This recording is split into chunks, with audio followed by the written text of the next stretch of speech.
இறை வார்த்தை லூக்கா நற்செய்தி பிரிவு 7 இறை திருவசனங்கள் 36 முதல் 50 முடிய.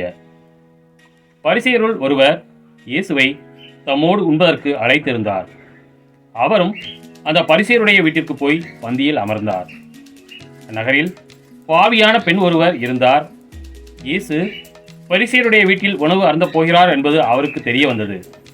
உடனே அவர் நறுமண தைலம் கொண்ட படிகச் சிமிழை கொண்டு வந்தார். இயேசுக்கு பின்னால் கால்மாட்டில் வந்து அவர் அழுது கொண்டே நின்றார்.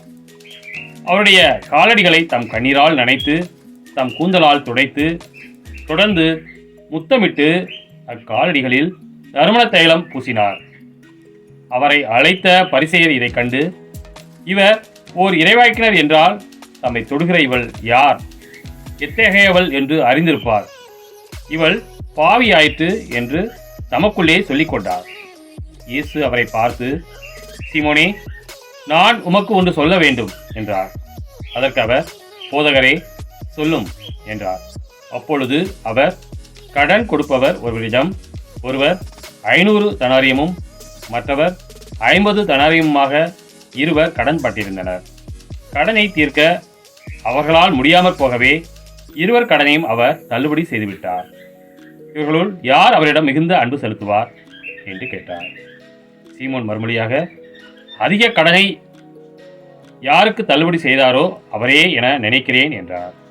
இயேசு அவரிடம், நீர் சொன்னது சரியே என்றார். பின்பு அப்பெண்ணின் பக்கம் அவர் திரும்பி சீமோனிடம், இவரை பார்த்தீரா?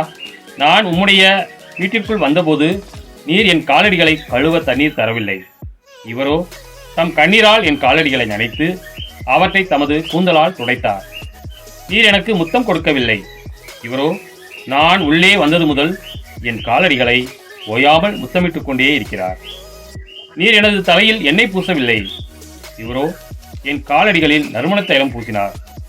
ஆகவே நான் உமக்கு சொல்கிறேன், இவர் செய்த பல பாவங்கள் மன்னிக்கப்பட்டன, ஏனெனில் இவர் மிகுதியாக அன்பு கூர்ந்தார். குறைவாக மன்னிப்பு பெறுவோர் குறைவாக அன்பு செலுத்துவோர் ஆவர் என்றார். பின்பு அப்பெண்ணை பார்த்து, உன் பாவங்கள் மன்னிக்கப்பட்டன என்றார். பாவங்களையும் மன்னிக்கும் இவர் யார் என்று அவரோடு பந்தியில் அமர்ந்திருந்தவர்கள் தங்களுக்குள் சொல்லிக் கொண்டார்கள்.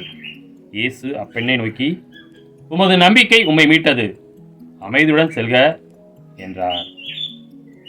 கிறிஸ்துவின் நற்செய்தி.